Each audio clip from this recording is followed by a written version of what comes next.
Hola, saludos a todos los seguidores de la página de Cardiología Terapia Intensiva.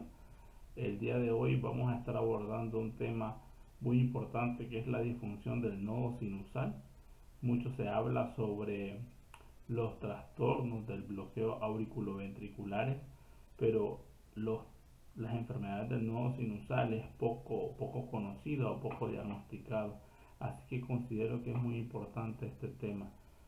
Mi nombre es Ángel Morales, soy médico internista y soy médico cardiólogo y estaremos tratando de hacer esta charla de la forma más dinámica posible y subdivididos en temas para no hacerlos tan prolongados ni tan complejos. Lo importante es que de a poquito vayamos aprendiendo todos de la mano. La disfunción del nodo sinusal es bastante compleja, puesto que la función del nodo sinusal, que es lo que en charlas anteriores había mencionado como la planta eléctrica madre, de donde nace el impulso eléctrico que le ordena al corazón contraerse y que es distribuido a través de los haces internodales y posteriormente pasa al nodo auriculoventricular donde se ocurre un proceso que se llama retraso fisiológico y posteriormente pasa a través de la red de Purkinje y se subdivide en las ramas tanto derecha e izquierda como el sistema eléctrico que se encuentra en el interior de las casas, permitiendo que de esta manera el impulso eléctrico sea llevado al músculo cardíaco y se produzca la despolarización o activación del tejido cardíaco. Así que las alteraciones en el nodo sinusal, las funciones del nodo sinusal que depende de todas estas interacciones o de todos esos siguientes factores se ven alterados. Hay propiedades electrofisiológicas intrínsecas que se van a encontrar involucradas en la formación del impulso eléctrico, que es lo que se conoce como despolarización diastólica espontánea o automatismo. El nodo sinusal tiene automatismo, la capacidad de poder generar sus propios impulsos. También está la conducción del impulso a través de las aurículas por medio de esos haces internodales. Pueden haber un retardo en la velocidad o falla en el nodo sinoauricular o en la unión del nodo sinoauricular, impidiendo que se dé la activación del tejido auricular. Es decir, no llega el impulso que se genera en el nodo sinusal, no llega al nodo al nodo sinoauricular. Y también puede haber factores extrínsecos anatómicos, alteraciones del tejido a nivel del nodo sinusal o a nivel del tejido o alteraciones en el tejido de la musculatura auricular que también impiden que esta activación se dé de forma normal. Es así que la disfunción del nodo sinusal está causada por anormalidades en el automatismo, anormalidades en la conducción entre el nodo sinusal y la aurícula por causa extrínseca y causa intrínseca que vamos a ir abordando en el transcurso de las siguientes ponencias. Cuando hablamos de disfunción del nodo sinusal, la definición es cualquier anormalidad eléctrica en el nodo sinusal que produzca una bradiarritmia, es decir, una frecuencia cardíaca baja. No indica una etiología específica. De hecho, ahí radica su complejidad, puesto que aquí en la imagen tenemos una bradicardia extrema, cercana a los 20 latidos por minuto. Eso es incompatible con la vida. No obstante, hay personas que pueden andar a frecuencias cardíacas tan bajas sin ni siquiera darse cuenta y pueden ser hasta cierto punto normal. Los pacientes que están entrenados a través del acondicionamiento físico manejan frecuencias cardíacas extremadamente bajas y si no dan sintomatología se pueden considerar normal. Pero cuando empiezan a ver sintomatología o la incapacidad del corazón de poder aumentar esa frecuencia, es cuando nosotros empezamos a sospechar en que puede existir la disfunción del nodo sinusal. Asimismo, esta anormalidad puede adoptar una o más de las siguientes variables. Puede causar una bradicardia sinusal inapropiada, que vamos a definir qué significa la bradicardia sinusal inapropiada.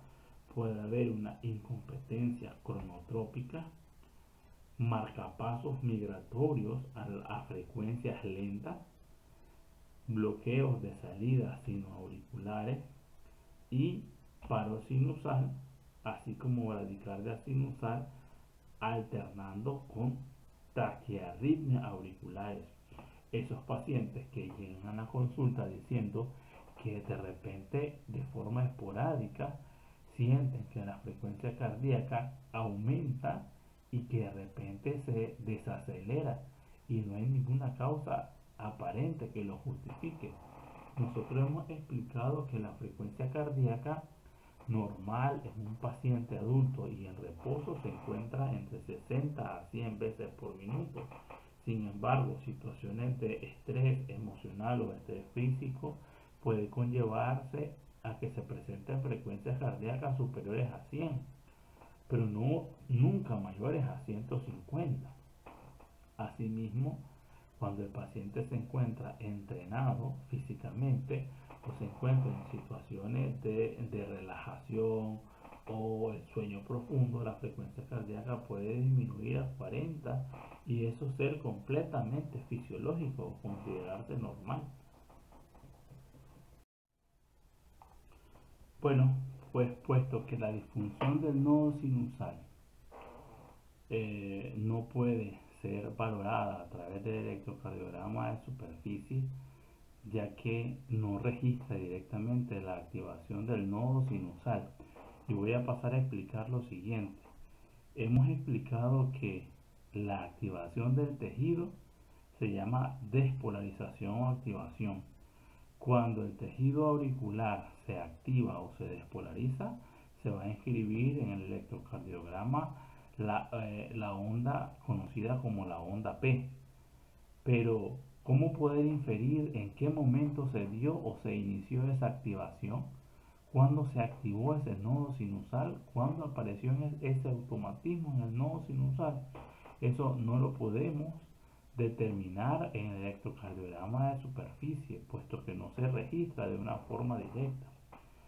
Pero el automatismo en la conducción sinoatrial se deduce del análisis de la frecuencia y del patrón de la activación auricular, poniendo mucho énfasis o mucha atención en la morfología o la forma de la onda P, en el eje de la onda P, el eje o el sentido de activación de la onda P, así como su frecuencia y regularidad de la onda P. Así que cuando estemos ante la duda o la posibilidad diagnóstica de una disfunción del nodo sinusal, nuestra atención se va a visualizar en la onda P. El término, por tanto, de síndrome del seno enfermo es aún utilizado para designar una o más manifestaciones eléctricas de disfunción del nodo sinusal, pero siempre y cuando éstas estén asociadas a sintomatología.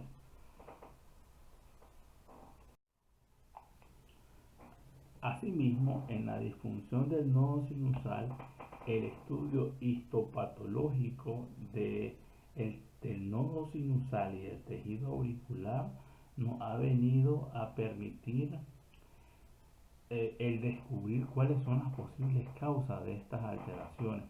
Así que estos patrones histopatológicos, los más frecuentes, están las pérdidas de las células nodales con un reemplazo fibroso. Esas células especializadas que tienen automatismo, que tienen la capacidad de generar el propio estímulo, se van perdiendo y se van reemplazando por tejidos fibrosos inactivos. Hay depósitos de amiloide en la región nodal Y el nodo sinusal también se puede volver atrófico o hipoplásico, evidentemente en función del tiempo. Asimismo, pueden presentarse ausencia de anormalidades morfológicas difusas o variadas, o incluso pueden haber combinaciones de todas las antes mencionadas. Así que el estudio patológico post-mortem también nos ha venido a sacar de muchas dudas ante este tipo de patología, ante la disfunción del nodo sinusal. Pero, ¿cuáles son las causas de la disfunción del nodo sinusal? La podemos subdividir en causa intrínseca y en causa extrínseca. Las intrínsecas son las propias o propias del tejido, ya sea del nodo sinusal o del tejido auricular. Entre ellas, las más comunes van a estar las enfermedades degenerativas de forma idiopática. No sabemos una causa de por qué sucede. Asimismo, puede haber desórdenes infiltrativos como lo antes mencionado, amiloidosis, hemocromatosis, sarcoidosis o incluso tumores. Y las enfermedades de la colágena también son muy frecuentes, como la vasculopatía, el lupus eritematoso sistémico y la esclerodermia. Procesos inflamatorios como la pericarditis, la miocarditis, el postinfartos o los traumatismos posterior al procedimiento quirúrgico. En cuanto a los extrínsecos o causas externas, está el uso de fármacos. Fundamentalmente podemos hacer mención de la digoxina. Recordemos que el efecto farmacológico de la digoxina es muy estrecho. También tenemos el uso de los beta bloqueadores, bastante frecuente, y el corazón de atleta y enfermedades hormonales como el hipotiroidismo o las alteraciones electrolíticas, principalmente la hipercalemia severa, donde puede haber frecuencias cardíacas bajas, y las alteraciones mencionadas anteriormente, la onda T alta y picuda, en la hipercalemia leve, pero en la hipercalemia severa pueden haber arritmias importantes.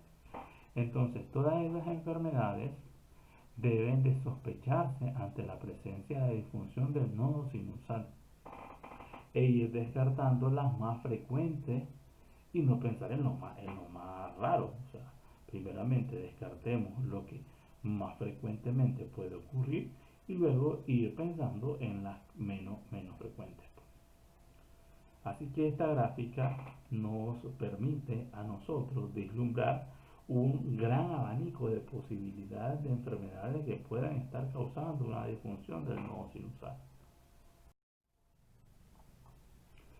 La disfunción del nodo sinusal, principalmente la bradicardia sinusal inapropiada, es muy,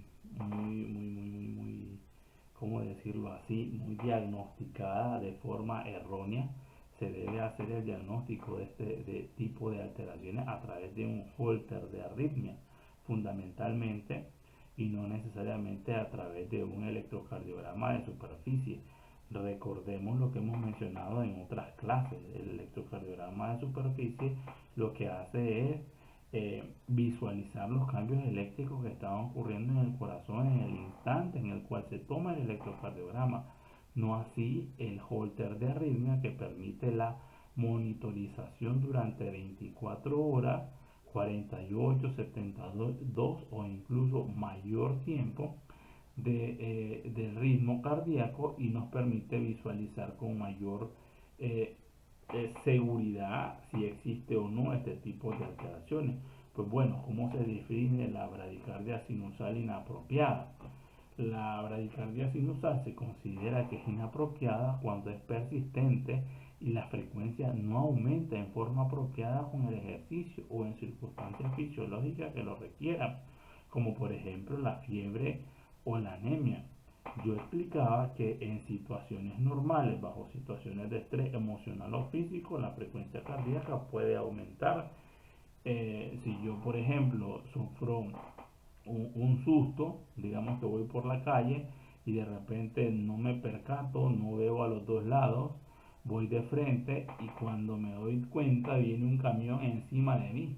En ese momento yo siento que mi corazón empieza a latir de una forma tal que siento que se me va a salir del pecho.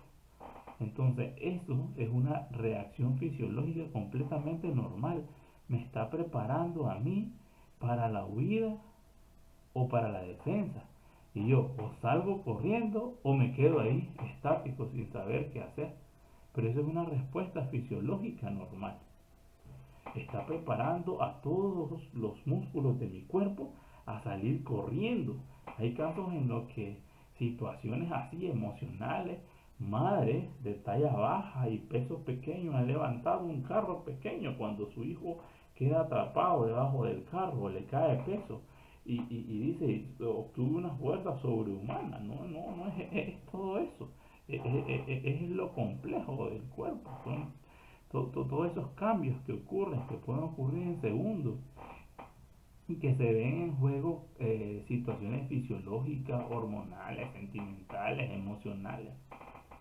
Pues entonces, cuando la frecuencia cardíaca no aumenta en dichas situaciones, es cuando nosotros podemos considerar que puede existir una bradicardia sinusal que es inapropiada.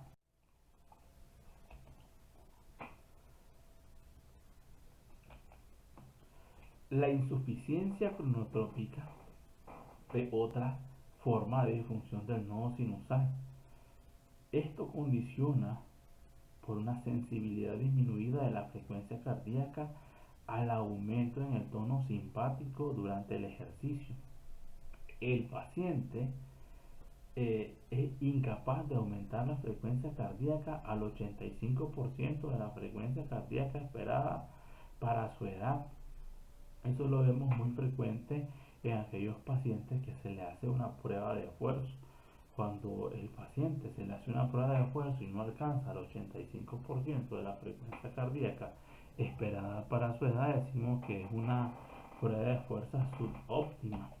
¿Y cómo podemos calcular la frecuencia cardíaca esperada para su edad? Por si tienen la duda, pues entonces lo podemos hacer de la siguiente manera. La más sencilla es 220 menos la edad.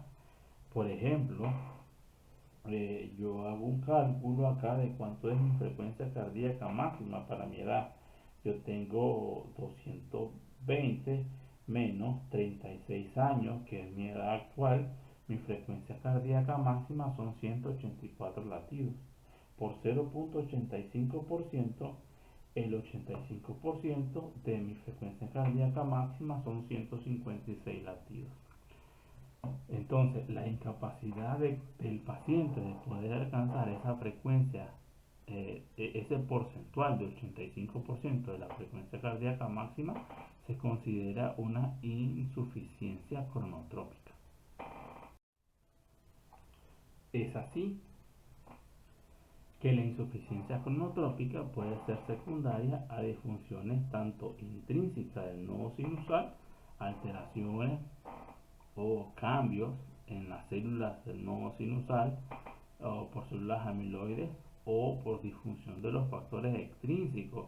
Y habíamos hecho mención que los fármacos es una de ellas, fundamentalmente los beta bloqueantes, llámese carvedilol, metoprolol, nebivolol. Es por eso de que se le dice al paciente cuando va a ser sometido a una prueba de esfuerzo que debe suspender estos fármacos al menos 48 horas antes de la realización de la prueba, puesto que la frecuencia cardíaca puede ser normal en reposo, pero durante el ejercicio se vuelve incapaz de aumentar durante el ejercicio con una fluctuación impredecible de la frecuencia cardíaca.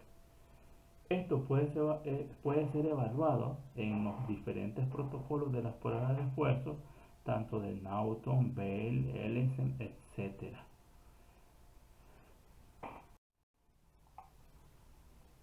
Bueno, la disfunción del nodo sinusal marcapasos migratorios, como dice mi padre, ojo, pestaña y ceja con esto que se llama marcapasos migratorios. Muchas veces es mal diagnosticado y lo pueden diagnosticar como una fibrilación auricular por la irregularidad de los RR. Pero eso pasa porque no vemos la onda P. Recordemos que en la fibrilación auricular no solamente hay irregularidad en los RR, también hay ausencia de P o puede haber la onda C. En el marcapasos migratorio van a existir ondas P, pero vamos a notar nosotros que tienen diferentes morfologías de la onda P. Eso se debe a que involucra una transferencia pasiva del marcapaso dominante desde el nodo sinusal, que se debe encontrar en la parte superior del corazón, justamente en la desembocadura de la vena cava superior, a otro sitio en el atrio o en la unión auriculoventricular. Y recordemos que el electrocardiograma lo único que va a reflejar es el vector de despolarización. Si, si el electrodo ve cargas positivas acercándose al mismo, va a infringir una onda positiva, teniéndose como base la línea isodifásica, va a ser hacia arriba, eso se considera positivo. Y si lo que ve son cargas alejarse, o sea, cargas negativas alejándose de él, va a incidir una onda negativa. Así podemos nosotros poder decir si el marcapaso migratorio se encuentra inferior, superior, derecha o izquierda. En la página, hoy casualmente hice una publicación donde se evidenciaba el sistema esaxial y decía, cuenta la leyenda que si sabes describir eh, y conoces esto, sabes interpretar un electrocardiograma, porque de esta manera puedes inferir dónde está ese ese marcapasos dominante. Puede relacionarse con disminución de la frecuencia sinusal. Hay marcapasos subsidiarios auriculares o en la unión auriculoventricular, es decir, en la parte baja, y puede haber un aumento del automatismo ectópico.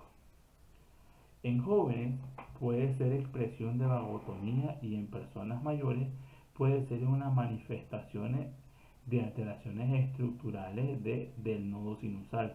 Recordemos que después de los 60 años o incluso antes, porque no es lo mismo en la edad biológica que la edad cronológica, todo eso depende de nuestro estilo de vida, se van calcificando el sistema de conducción y también se van perdiendo elasticidad las valvas de las válvulas cardíacas y se da un aumento de la aterosclerosis. Entonces todos estos procesos fisiológicos del envejecimiento pueden manifestarse a través de alteraciones estructurales en el nodo sinusal.